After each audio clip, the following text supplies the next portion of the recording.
ওই এলাকার পোলাপান ভালো থাকে না। এই যে ছোট ছোট শিশুরা স্কুল যদি না থাকতো, খেলাধুলা করতো, নানান কাজে ব্যস্ত থাকতো, অপকর্ম করতো, খারাপ কাজ করতো। আমরা চেষ্টা করব যেভাবেই হোক এই স্কুলে যদি কোনো কিছু প্রয়োজন হয় আমরা চেষ্টা করব সবাই মিলে যাতে স্কুলের এই সমস্যাগুলো সমাধান করা যায়। নারায়ণগঞ্জের সোনারগাঁও উপজেলায় শিশু মিতালি আইডিয়াল কিন্ডার গার্ডেন স্কুলে বার্ষিক ক্রীড়া প্রতিযোগিতা ও পুরস্কার বিতরণী অনুষ্ঠান অনুষ্ঠিত হয়েছে। শনিবার বিকেলে সাদিপুর ইউনিয়নের খিদিরপুর এলাকায় বিদ্যালয় প্রাঙ্গণে ক্ষুদে শিক্ষার্থীদের অংশগ্রহণে এ আয়োজন করা হয়। অনুষ্ঠানে সোনারগাঁও থানার স্বেচ্ছাসেবক দলের সাংগঠনিক সম্পাদক মোহাম্মদ এজাজ ভুঁইয়ার সভাপতিত্বে এবং প্রধান শিক্ষিকা হামিদা আক্তার রুনার সঞ্চালনায় প্রধান অতিথি হিসেবে উপস্থিত ছিলেন মোহাম্মদ মোস্তফা মনোয়ার ভুঁইয়া শাওন। তিনি বলেন, শিশুদের নিরাপত্তা ও সুস্থ ভবিষ্যৎ নিশ্চিত করতে অভিভাবকদের আরও সচেতন হতে হবে এবং মাদক থেকে শিশুদের দূরে রাখতে কার্যকর ভূমিকা রাখতে হবে। অনুষ্ঠানে বিশেষ অতিথি হিসেবে উপস্থিত ছিলেন সাংবাদিক জাহাঙ্গীর আলম হানিফ সহ বিদ্যালয়ের প্রতিষ্ঠাতা, পরিচালক, স্থানীয় নেতৃবৃন্দ ও সমাজসেবকরা। শেষে বিভিন্ন ক্রীড়া প্রতিযোগিতায় বিজয়ী শিক্ষার্থীদের মাঝে পুরস্কার বিতরণ করা হয়। পাশাপাশি ছাত্রছাত্রীরা বাড়াইবেন এই আশা ব্যক্ত রেখে আমি আমার সংক্ষিপ্ত বক্তব্য শেষ করলাম।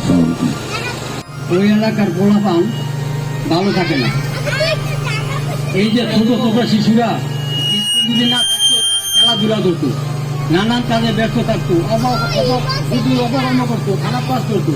কিন্তু আজকে এই স্কুল থাকাতে এই ছোট ছোট শিশুরা সুন্দরভাবে লেখাপড়া করতে পারতেছে। প্রত্যেকটা মহল্লায় একটা করে কিন্ডারগার্টেন স্কুলের প্রয়োজন আছে। পাশাপাশি গার্জিয়ানদেরও নজর রাখতে হবে, আমাদের ছেলে মেয়ে তারা ঠিকমতো স্কুলে যায় কিনা, আসে কিনা, খোঁজ খবর নিতে হবে। তারপরে গার্জিয়ানদের আরেকটা কাজ করতে হবে, শিক্ষকরা ঠিকমতো লেখাপড়া করায় কিনা এই জিনিসটা খেয়াল রাখতে হবে। যদি মনোযোগ দিয়ে স্কুলটাকে আরো সুন্দর করে বড় করে পরিচালিত করে বাচ্চাদের এই খুদে বাচ্চাদের ভবিষ্যৎ গড়ার যে কাজ করেন, তাদের যদি কোনো সাহায্যের প্রয়োজন হয়, ইনশাল্লাহ আপনারা জানেন 12ই ফেব্রুয়ারি জাতীয় নির্বাচনের পরে একটা নির্বাচিত সরকার এখানে আসবেন। যেই থাকুক, আমরা যারাই এখানে নির্বাচিত হোক, আমরা চেষ্টা করব যেভাবেই হোক এই স্কুলে যদি কোনো কিছু প্রয়োজন হয় আমরা চেষ্টা করব সবাই মিলে যাতে স্কুলের এই সমস্যাগুলি সমাধান করা যায়। তাবাসসুম হকানিকা, দৈনিক আজকের বাংলা। দৈনিক আজকের বাংলা .net